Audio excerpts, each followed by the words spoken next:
The chapter is control and coordination. Human beings में, in fact किसी भी लिविंग ऑर्गेनिज्म में मूवमेंट होता है। वो मूवमेंट बहुत कंट्रोल्ड वे में होने का ज़रूरत है कि अगर सामने से कोई स्टिमुलस या कोई इन्वायरमेंट में चेंज हुआ तो उसके प्रति हमको कैसे रिस्पॉन्ड करना है, ये सब बहुत ऑर्गेनाइज्ड वे में होता है। तो हैंड का मूवमेंट, लेग का मूवमेंट, सब कुछ बाहर के चेंजेस के साथ कोऑर्डिनेटेड वे में होता है। तो इसको कौन कंट्रोल करता है? इसको कंट्रोल करने के लिए कोई पूरा सेपरेट डिपार्टमेंट और you can say separate system चाहिए। वही सिस्टम होता है नर्वस सिस्टम। एनिमल्स में ये होता है नर्वस सिस्टम। प्लांट्स में कैसे होता है वो हम लोग बाद में पढ़ेंगे। तो नर्वस सिस्टम का क्या इंपॉर्टेंस है? कंट्रोल्ड एंड कोऑर्डिनेटेड मूवमेंट के लिए नर्वस सिस्टम का ज़रूरत है। ये हम लोगों को पता है कि सपोज़ कोई भी बाहर में चेंजेस आया या यहाँ पर कोई फूड पार्टिकल पड़ा है। अब हमको सपोज़ ये पेन उठाना है तो ऐसे मूव मसल, हाथ आगे जाएगा पीछे आएगा। तो ये जो मैसेज है कि हमको पेन उठाना है या हम टच कर लिए अब इसको लिफ्ट करना है, ये कमांड कौन देता है? ब्रेन देता है। बात से लग रहा है कि इतना सिंपल सा चीज़ है, लेकिन इतना छोटा छोटा चीज़ का कमांड भी ब्रेन देता है। तो पूरे बॉडी में अब अगर ब्रेन कमांड दे दिया कि you have to lift the pen, अब वो मसल्स में चेंजेस आएगा और ब्रेन का जो कमांड है वो हाथ तक कैसे पहुंचेगा, ये सब कुछ हम लोग इसमें पढ़ेंगे। तो हम लोगों को पता है कि नर्वस सिस्टम न्यूरॉन से बना हुआ रहता है। किडनी वाला नेफ्रॉन होता है, याद रखना, और ब्रेन में होता है न्यूरॉन। तो पूरे बॉडी में न्यूरॉन है। अब ये न्यूरॉन से किस तरह से मैसेजेस ट्रांसमिट होता है इसके बारे में हम लोग पढ़ेंगे। देखो यहाँ से ब्लू से मार्क किया हुआ है, all information from our environment is detected by the specialised tips of some nerve cells. कुछ कुछ नर्व सेल्स है बॉडी में, उसका टिप तक वो मैसेज पहुंचता है। अलग अलग रिसेप्टर्स, इसको रिसेप्टर्स बोलते हैं। देखो लिखा है, these receptors are usually located in our sense organ. जैसे ईयर्स, तो इनर ईयर में साउंड पहुंचता है, वो रिसीव किया, फिर वो सिग्नल ब्रेन को भेजता है। नोज़, नोज़ में भी सेंसरी रिसेप्टर्स है, वो क्या रिसीव करता है? स्मेल। टंग टेस्ट रिसीव करता है, फिर वो ब्रेन के पास भेजता है। ब्रेन उसको इंटरप्रेट करता है कि किस तरह का टेस्ट है और वापस सिग्नल सेंड करता है। गस्टेटरी रिसेप्टर्स होता है टंग में, जो टेस्ट के लिए होता है। नोज़ में जो रिसेप्टर है जो स्मेल पहचानने में हेल्प करता है उसको बोलते हैं ऑल्फैक्टरी रिसेप्टर्स। इसी तरह से आईज में फोटो रिसेप्टर्स होता है जो लाइट को पहचानता है। तो हम लोगों के सेंस ऑर्गन में इतना दिन तक हम लोगों को पता था कि हम लोग अपने सेंस ऑर्गन से सब कुछ फील कर सकते हैं, देख सकते हैं, मतलब सब कुछ। लेकिन अब समझ में आ रहा है कि सेंस ऑर्गन्स में रिसेप्टर्स होता है, वो सिग्नल रिसीव करता है, मैसेज रिसीव करता है और ब्रेन तक पहुंचाता है। फिर ब्रेन उस बात को प्रोसेस करता है, तब हम लोगों को सब कुछ समझ आता है। तो सिग्नल रिसीव करना, ब्रेन तक पहुंचाना, ब्रेन से मैसेज लाना, सब कुछ न्यूरॉन के थ्रू हो रहा है। तो अब हम लोग पढ़ेंगे, ये सेकेंड पैराग्राफ से है, कि न्यूरॉन के थ्रू मैसेज कैसे ट्रांसमिट होता है। तो देखो यहाँ लिखा है, this information acquired at the end of the dendritic tip of a nerve cell starts a chemical reaction that creates an electrical impulse. इसको हम सिंपल फ्लो चार्ट के थ्रू इस तरह से पढ़ा सकते हैं कि सबसे पहले इंफॉर्मेशन रिसीव होता है। At the tip information is received. किसका टिप में? ये डेंड्राइट, न्यूरॉन में मैसेज आया। उसके बाद क्या होता है, वो एक केमिकल रिएक्शन स्टार्ट करता है। वो केमिकल रिएक्शन एक इलेक्ट्रिकल इम्पल्स क्रिएट करता है, मतलब छोटा सा इलेक्ट्रिसिटी प्रोड्यूस करता है, क्योंकि बॉडी में मैसेजेस इलेक्ट्रिसिटी के फॉर्म में ही ट्रांसफ़र होता है। तो सबसे पहले मैसेज आया जिसकी वजह से केमिकल रिएक्शन हुआ, और केमिकल रिएक्शन की वजह से एक इलेक्ट्रिकल इम्पल्स क्रिएट हुआ। फिर वो पूरा ट्रांसमिट किया, अब यहाँ तक पहुँच गया वो, तो एक न्यूरॉन से मैसेज पास हो गया। लेकिन अब दूसरा न्यूरॉन के बीच में यहाँ पर गैप दिख रहा है, खाली जगह है ना, इस गैप को साइनैप्स बोलते हैं। तो इलेक्ट्रिसिटी ये गैप को क्रॉस नहीं कर सकता है, तो अब यहाँ पर आकर मैसेज अटक गया। तो अब क्या होगा, ये इलेक्ट्रिकल इम्पल्स दोबारा से केमिकल रिएक्शन ट्रांसमिट करेगा, फिर ट्रांसमिट करके वो केमिकल्स इस गैप को क्रॉस कर लेगा। अब जब केमिकल यहाँ पर पहुँच जाएगा तो फिर से वो इलेक्ट्रिसिटी प्रोड्यूस करेगा, एक इलेक्ट्रिकल इम्पल्स, और वो इलेक्ट्रिकल इम्पल्स पूरे न्यूरॉन में ट्रैवल करेगा। तो इस तरह से चलते रहता है। तो एक बार फिर से बताएंगे तो क्या हुआ, रिसेप्टर्स में मैसेज आया, तो रिसेप्टर्स मतलब सब में न्यूरॉन है, तो न्यूरॉन के टिप में मैसेज आया, वहाँ केमिकल रिएक्शन स्टार्ट हुआ, उस केमिकल रिएक्शन की वजह से इलेक्ट्रिकल इम्पल्स क्रिएट हुआ, वो इलेक्ट्रिसिटी पूरे न्यूरॉन में ट्रांसफ़र हुआ, ट्रैवल हुआ। उसके बाद जब नेक्स्ट न्यूरॉन पे पहुंचना था तो बीच में गैप आ गया, वो गैप को क्रॉस करने के लिए फिर से केमिकल रिएक्शन स्टार्ट हुआ, वो केमिकल रिएक्शन ये गैप क्रॉस किया और फिर से दूसरे न्यूरॉन के टिप तक पहुंचने के बाद इलेक्ट्रिसिटी प्रोड्यूस हुआ। वो इलेक्ट्रिसिटी पूरे दूसरे न्यूरॉन में इस तरह से ट्रैवल हुआ। तो सोचो कितना सारा न्यूरॉन्स है, इसी तरह से मैसेज ट्रांसफ़र होते रहता है, एक बार केमिकल रिएक्शन, फिर एक बार इलेक्ट्रिसिटी, फिर एक बार केमिकल, फिर इलेक्ट्रिसिटी, इस तरह से चलते रहता है। और ये प्रोसेस बहुत फास्ट है क्योंकि इतना जल्दी मैसेजेस पहुंच जा रहा है। कोई भी चीज़ का स्मेल, खाना सामने आया और हम लोगों के हम लोग तुरंत स्मेल आइडेंटिफाई कर लेते हैं। तो ये जो प्रोसेस है ये कितना स्पीड अप है, पढ़ के लग रहा है कि कितना लेंदी प्रोसेस है, केमिकल फिर इलेक्ट्रिकल फिर केमिकल, लेकिन ये सब बहुत जल्दी होता है। तो इसको फ्लो चार्ट बनाकर लर्न करना पड़ेगा इस तरह से। यहाँ क्रिएट्स इलेक्ट्रिकल इम्पल्स हुआ, ये ट्रैवल्स है, उसके बाद यहाँ हम एक स्टेप लिखना भूल गए कि travels reaches the end of the dendrite, reaches the end of the nerve ending and then starts chemical reaction. ये रहा starts chemical reaction, फिर crosses synapse, फिर दूसरा न्यूरॉन पे पहुंचता है। तो ये स्टेटमेंट वाइज यहाँ पर लिखा है और इस तरह से फ्लो चार्ट के हेल्प से ये खुद से भी बना सकते हैं। तो ये हुआ कि मैसेज ट्रैवल करता है, अलग अलग रिसेप्टर्स रहता है हम लोगों के सेंस ऑर्गन में। ये एक न्यूरॉन का स्ट्रक्चर है, ये जो ब्रांचिंग है इसको बोलते हैं डेंड्राइट, ये सेल का बॉडी है और ये न्यूक्लियस है। ये जो अंदर में लंबा सा लाइन है ना ऑरेंज कलर का, इसको एक्सन बोलते हैं, और ये जब ख़त्म हो रहा है तो नर्व एंडिंग्स। और ये जो पर्पल वाला है ना, इसको मायलिन शीथ बोलते हैं, ये बुक में नहीं लिखा है। ये उस एक्सन को प्रोटेक्ट करता है, जैसे स्पाइनल कॉर्ड इतना डेलिकेट है तो उसका प्रोटेक्शन के लिए वर्टिब्रल कॉलम है ना, ठीक उसी तरह से एक्सन को प्रोटेक्ट करने के लिए मायलिन शीथ है। ठीक है, तो ये उसका स्ट्रक्चर हुआ। नेक्स्ट, कभी कभी क्या होता है कि इतना सोचने का टाइम नहीं होता।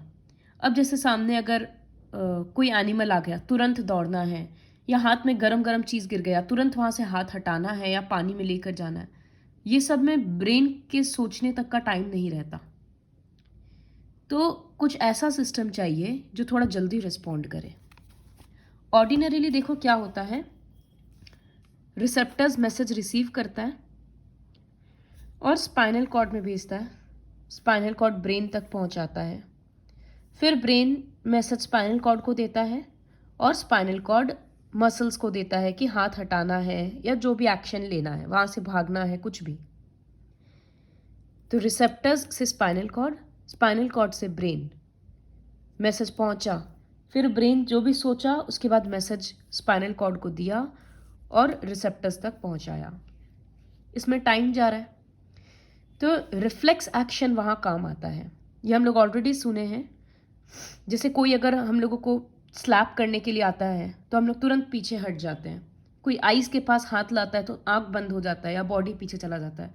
ये सब जो ऑटोमेटिक रिस्पॉन्सेज है ये हम लोगों का रिफ्लेक्स एक्शन है। इसमें ब्रेन का थिंकिंग का कोई काम नहीं है। तो वो कैसे काम करता है? जो भी मैसेज आ रहा है रिसेप्टर्स में, सेंसरी न्यूरॉन उसको स्पाइनल कॉर्ड में लेकर जा रहा है। सेंसरी न्यूरॉन और मोटर न्यूरॉन ये हम लोग ऑलरेडी पढ़ चुके हैं। जो मैसेजेस लेकर आता है वो सेंसरी न्यूरॉन, और जो कमांड मसल्स को पहुंचाता है उसको बोलते हैं मोटर न्यूरॉन। तो सेंसरी न्यूरॉन मैसेजेस ब्रेन तक, स्पाइनल कॉर्ड तक लेकर आ रहा है। अब क्या करना है वो स्पाइनल कॉर्ड में डिसीजन हो जा रहा है, और स्पाइनल कॉर्ड मैसेज सेंड कर दे रहा है मसल्स को कि कॉन्ट्रैक्ट करना है तो हाथ हटाना है या लेग्स हटाना है, जो भी हो मसल्स को कमांड दे रहा है। तो इसमें क्या हुआ, ब्रेन तक जाने का टाइम सेव हो गया। लेकिन इसका ये मतलब नहीं है कि ब्रेन तक इन्फॉर्मेशन पहुंच नहीं रहा। ब्रेन तक इन्फॉर्मेशन पहुंच रहा है, बट वहां से कमांड आने का वेट नहीं होता है। अगर यहाँ पर हम कोई चीज़ गर्म टच कर दिए, ये गर्म बर्तन हम टच कर दिए, तो वो हाथ हम तुरंत हटा लेते हैं, तो ये रिफ्लेक्स एक्शन हुआ। लेकिन फिर भी हमको तो समझ में आता ही है ना कि हम हाथ हटाए हैं, तो इसका मतलब ब्रेन तक मैसेज तो पहुंचा ही है ना, तभी हमको पता चल रहा है कि हम क्या किए हैं। अगर ब्रेन को पता ही नहीं चलता कि क्या हो रहा है, तो हमको पता कैसे चलता हम हाथ हटाएं? तो कोई भी अगर हम लोग रिफ्लेक्स एक्शन में काम करते हैं, वो मैसेज ब्रेन तक पहुंचता है, लेकिन वहां से कमांड आने का वेट नहीं होता है, इसीलिए वहां पर हम एरो नहीं दे रहे। सारा काम स्पाइनल कॉर्ड तक में ही हो जाता है। तो रिसेप्टर्स से मैसेज स्पाइनल कॉर्ड में जाता है और स्पाइनल कॉर्ड कमांड दे देता है, फिर वो एक्शन हो जाता है। तो व्हाट इज द, ये क्वेश्चन आता है, what is the role of brain in reflex action? So there is no important role of brain, there is no major role of brain in reflex action, but the information is still given to brain. Reflex arc क्या होता है? ये book में एक term है। So see, I have written the definition. You can write this in your book. Reflex arc is the pathway of nerve involved in a reflex action. ये जो रास्ता हुआ ना, मतलब ये जो पाथ फॉलो हुआ, रिसेप्टर्स से मैसेजेस गया स्पाइनल कॉर्ड, स्पाइनल कॉर्ड से वापस मैसेज आया, उसी को रिफ्लेक्स आर्क बोलते हैं। ये रहा, सी रिसेप्टर्स से मैसेजेस जा रहा है सेंसरी न्यूरॉन, फिर ये रहा स्पाइनल कॉर्ड में, स्पाइनल कॉर्ड से ही मैसेजेस आ जा रहा है मोटर न्यूरॉन के through. Sensory neuron motor neuron दोनों मिलता है, और यहाँ पर तीसरा टाइप का न्यूरॉन होता है जिसको बोलते हैं रिले न्यूरॉन।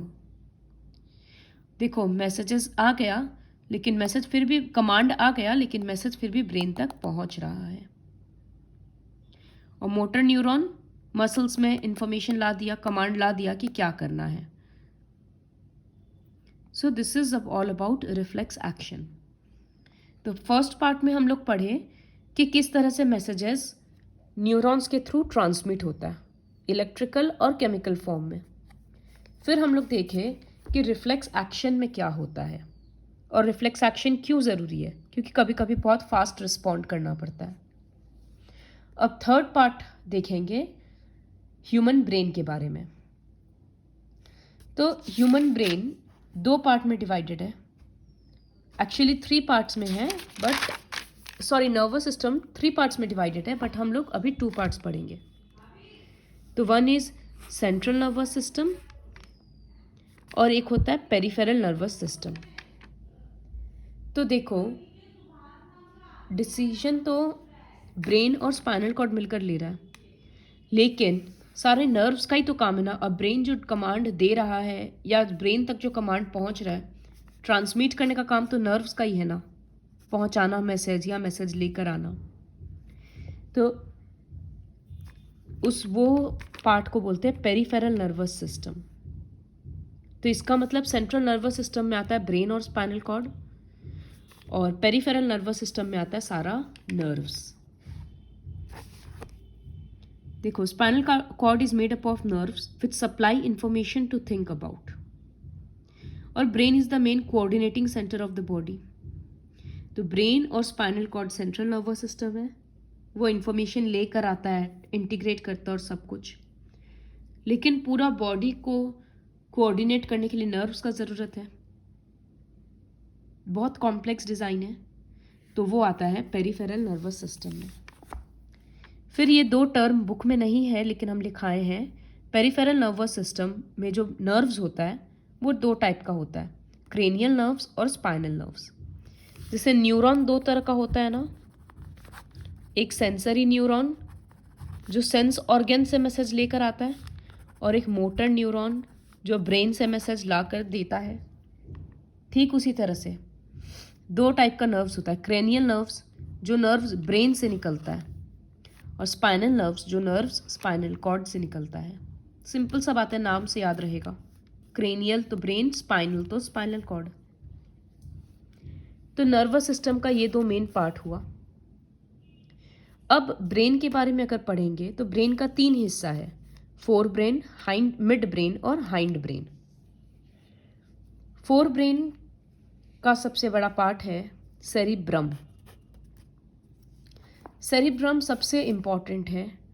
फोर ब्रेन क्या काम करता है, ये ब्रेन का नाम से समझ में आ रहा है, फोर मतलब सामने, तो ये सामने वाला पोर्शन ब्रेन का होता है। हम लोगों का फोरहेड है ना, जस्ट उस रीजन का पोर्शन, ब्रेन के पोर्शन को बोलते हैं फोर ब्रेन।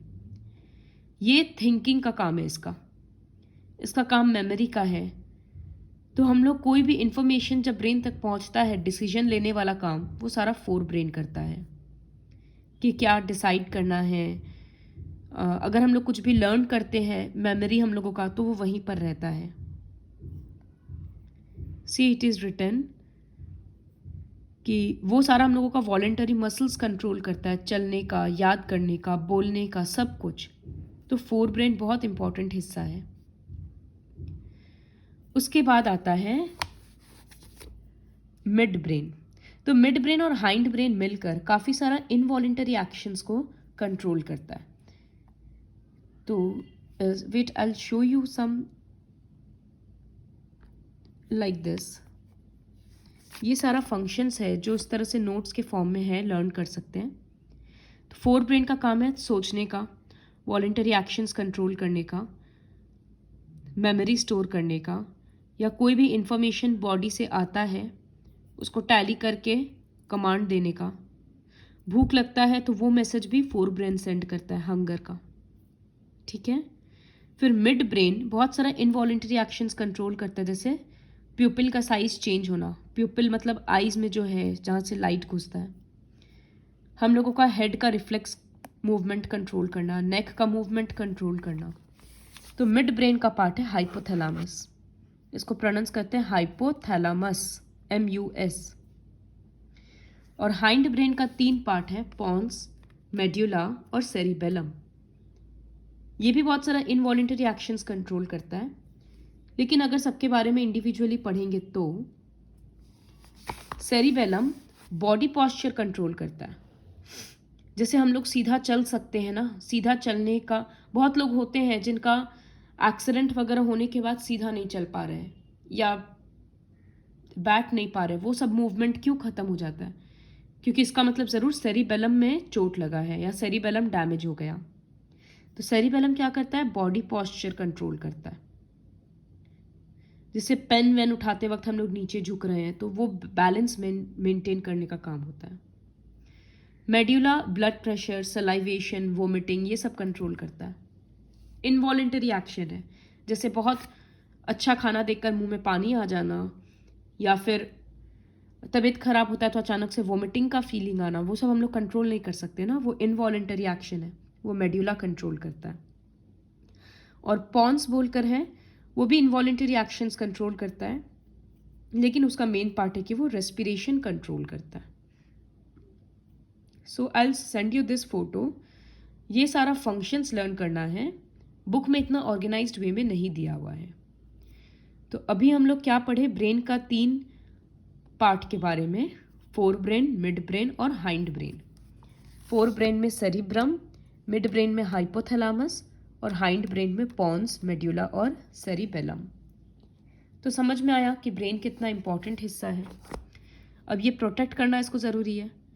तो हम लोगों को पता है कि ब्रेन स्कल के अंदर होता है, स्कल को क्रेनियम बोलते हैं। सिर्फ इतना ही नहीं, उसके अंदर एक लिक्विड भी भरा हुआ रहता है जो शॉक एब्जॉर्ब करता है। ब्रेन में अगर हल्का फुल्का चोट लगे या झटका लगे तो एक लिक्विड सा भरा रहता है जो शॉक को एब्जॉर्ब करते रहता है। और स्पाइनल कॉर्ड को कौन प्रोटेक्ट करता है? वर्टिब्रल कॉलम, क्योंकि वो भी बहुत डेलिकेट स्ट्रक्चर है। तो ये हो गया।